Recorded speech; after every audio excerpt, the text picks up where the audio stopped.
What's going on, guys? Auzio here and welcome back to a brand new video. So today we have the return of the tier list. I know how much of you enjoy the tier list, so obviously I had to bring it back. Now we do have the midfielders and defenders summer heat tier list today. The reason I haven't included attackers was there is literally a joint together of like around 50. So if you keep that in mind, if I put 50 into a single tier list, we're looking at probably like a 35, even 40-minute video. But not just that, I don't think it actually fits onto my tier list, so I had to split it into two. Now, if I do look a bit sweaty, let's just say it's 37 degrees right now in England. I barely can breathe out here, boys. I barely can breathe. Now, there is no foot drop players in here, so people like Ken or people like, I don't know, Rabiot are not included. So keep that in mind. They're kind of irrelevant because they're in drafts. So I wanted just to keep it to like people like SBC, objective players, and obviously players that you can actually buy. Now, Danilo is going to be our first player. For me personally, I didn't actually like his 92 too much because how he felt in the ball. Even though I think I actually used him in a foot champs, he's 92, and it was still to the point where I didn't like how he felt in the ball. But thank you Ronaldo for scoring those 2 goals. I do believe it was Ronaldo that scored those 2 goals, and actually giving us this 95, because oh my god, boys, I don't think he will ever leave my team. He's that serious, and obviously he's going to have to go into the S tier. He can literally do everything. He feels really good on the ball now. He's got the defensive stats, the physical stats, the dribbling, the pace, everything is in the locker. Next up, we do have Genie Wijnaldum. Now, Genie, for me, he was a good card. He really was. But there is some midfielders in this tier list, in the Summer Heat tier list, that you also have to understand.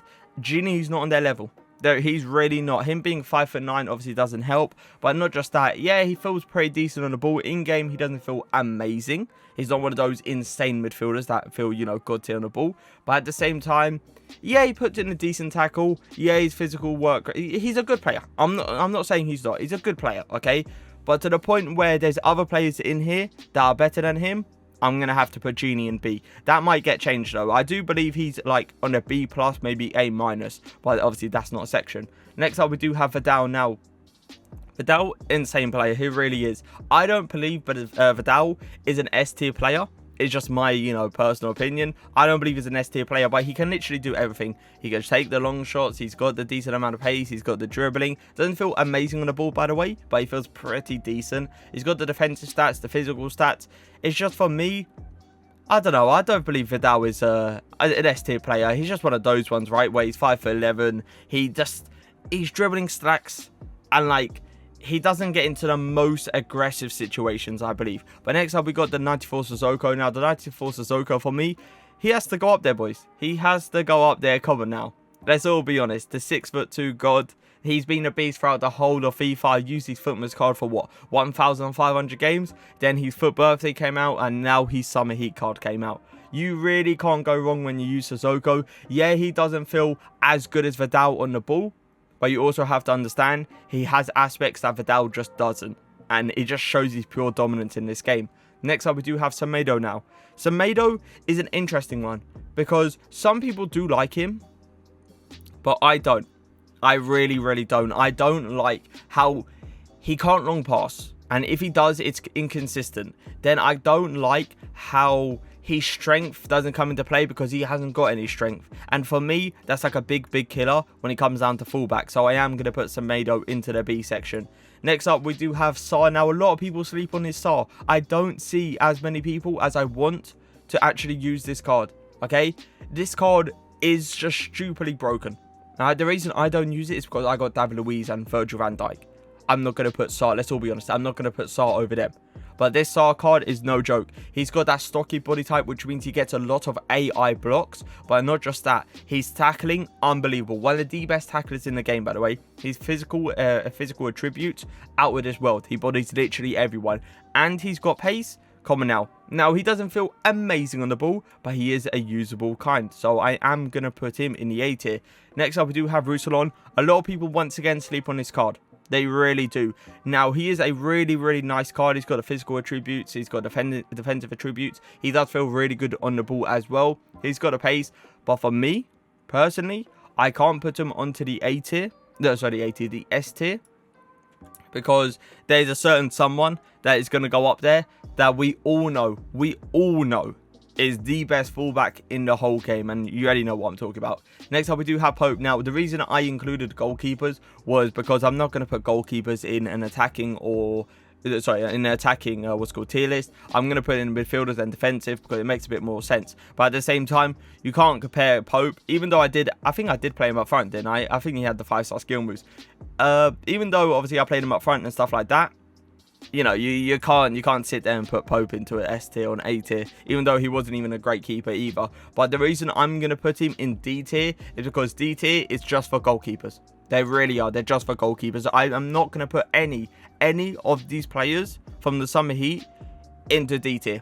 They don't deserve it. Summer Heat was an amazing promo. Congrats to EA for giving us this amazing promo. But at the same time, no one was a D tier. So I'm going to keep that to goalkeepers simply because you can't compare Pope to any other outfield defender, midfielder or attacker. Now, next up, we do have Paul Pogba. Paul Pogba, for me, is a tough one to take on the shoulder because he could have been such a good card. He could have been such a good card, man. And they really did ruin him. He feels terrible on the ball. He slacks, I think it's sprint speed or acceleration. I think it's acceleration. And I don't know, man. This card, just for me, was not it. It really wasn't. So I'm going to put him down to the B tier. I'm thinking of putting him into C tier, but I don't believe he's that bad. Like, he's still usable, but it's just, nah. It's just not up there. He really wasn't. I wanted him to be up there. Me being a Manchester United fan, I wanted him. But he's not. I can't lie to you guys. I can't do that to myself. Next up, we do have Ndombele. A lot of people sleep on this card, by the way. A lot of people. For me, personally, this link up between Ndombele and Suzuka could be the best midfield that we have seen in FIFA for a very long time. Yeah, you could obviously say, you know, Vieira and Hullet, but stuff like that. But you have to understand, Ndombele and Suzuka literally come from the same country and the same team. So we're seeing a strong hyperlink there. But yeah, Ndombele for me, S tier without a doubt. Amazing on the ball, tackling ability, physical, pace, passing, everything is there. Ferland Mendy though. Interesting. I think Ferland, no, come on now. Behave. 5-star, the best fullback in the game. And you could obviously argue the best fullback in the whole of FIFA's career.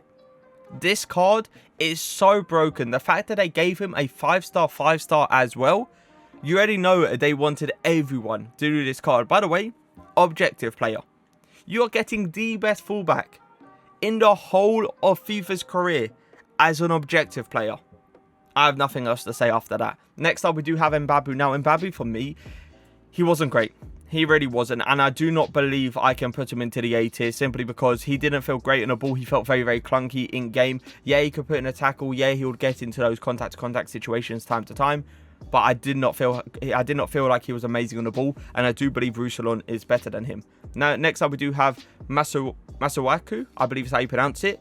Now, this card obviously got upgraded. I actually didn't do a review on his upgraded version simply because he's 92, got around like 4k viewers. So I said, hey, listen, I understand it's a fullback and not a lot of people are going to care because, look, we already have Rusalon, Mbabu, Semedo, Ferland Mendy. We already have amazing fullbacks, but people slept on this card. They really did because he is not a bad card at all. And for me, he is going to go into the A tier. Now, Lukaku. Lukaku is an interesting one because Lukaku is literally the Lazio Adama Traore. He's the Serie A Adama Traore. That's what I see about him. I don't see anything like insane. He's got crazy good pace. He's got decent finishing ability. He's dribbling. Yeah, he feels pretty good on the ball. He has got a bulky body in game, as you clearly can tell by the picture. The physical ability as well. He's got that 99 strength. But if I'm going to be real with you guys, even though he's a good player, it's just one of those ones where it's like, nah, no way. Even if he got upgraded, I don't believe I'd probably in a B section. Probably.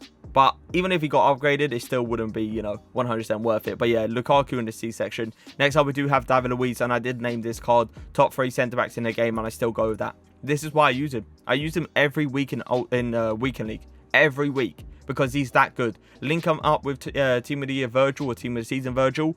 And that link up, you're not getting past. It's just simple as that. This David Luiz card, absolutely broken. Puts in a tackle. He pretty much fights for the club so badly. Even though his in real life performance hasn't been great, he's still a god in game.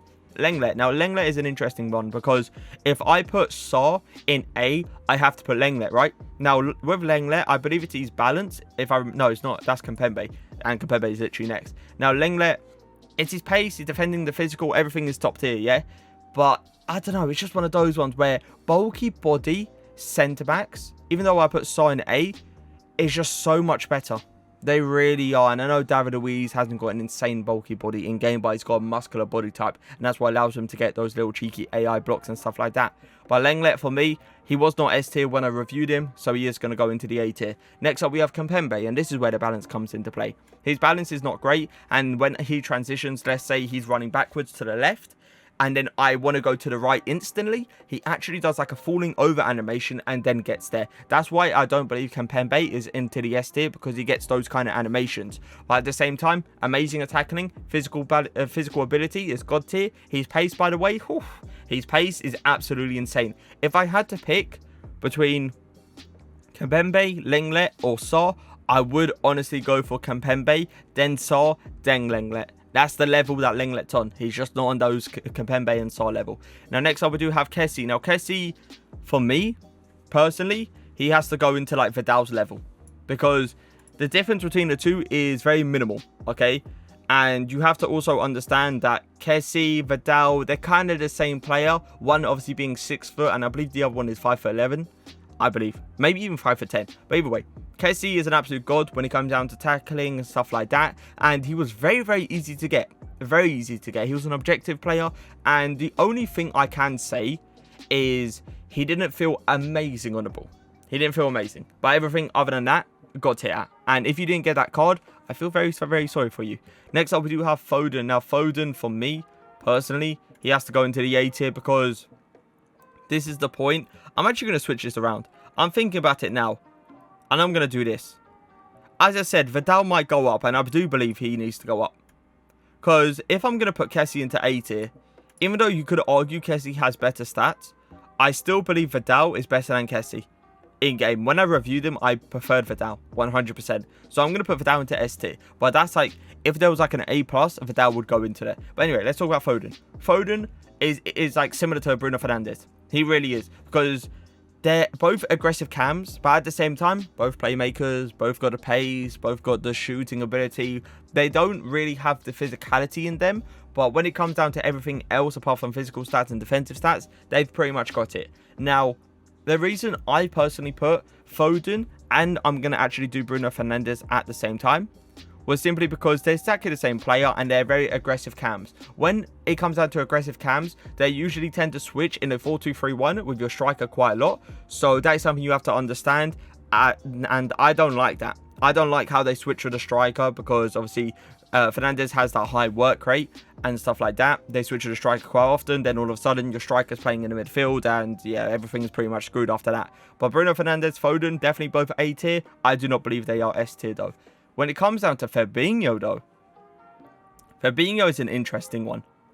Because you could honestly argue he is an S tier player. And I would kind of agree with you, to be fair. I would. I really, really would. But at the same time, it's a tough one to take on the shoulder. Is he as good as Vidal, Ndombele and Suzuka? I kind of do. I really, really do. Fabinho is one of those players that he's such a good, like, holding CDM, it's crazy. But at the same time, he has that kind of dribbling ability to kind of go forward and obviously, you know, score goals if you really want to say it. I think I remember scoring a banger with him. I think, if I remember correctly. I scored an absolute banger with Fabinho. But yeah, Fabinho is going to go in S tier. Eriksen for me is going to go down here. He really does. Listen, this is exactly the same that you could argue with Bruno Fernandes and Foden, but Eriksen is more of a positioned cam. He's a cam that will stay in position the majority of the time and give everyone a passing option. But if you're thinking about it, yeah, he has got the 5-star skill moves and the 5-star weak foot. But listen, Eriksen for me is not top tier.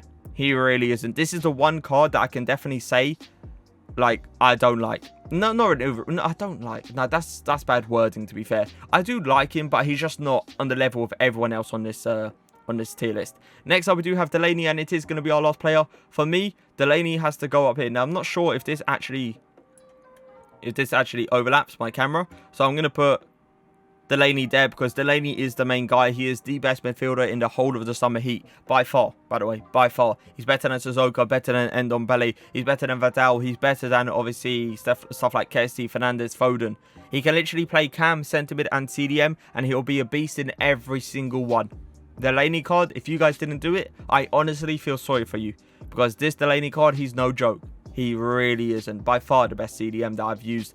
I wouldn't say this whole FIFA because I've actually used Hullet and Vieira and stuff like that. But Delaney is very, very close to them, if not on the same level. But that is going to be it for my Summer Heat tier list, the midfielders and defenders. I'm going to take a quick look at this and see if I could put anyone higher or even if I could put anyone lower.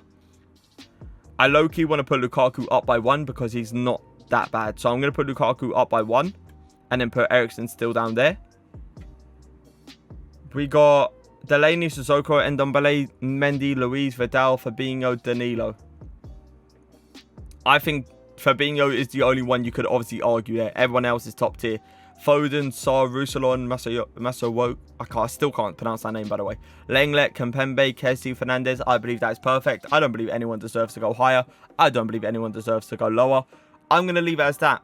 I really am. If you guys obviously disagree with me, let me know in the comment section. And if for somehow I've actually left someone out, let me know. Because as far as I know, every single person is here. But if you guys did enjoy the video, leave a like, leave a comment. And for now, peace.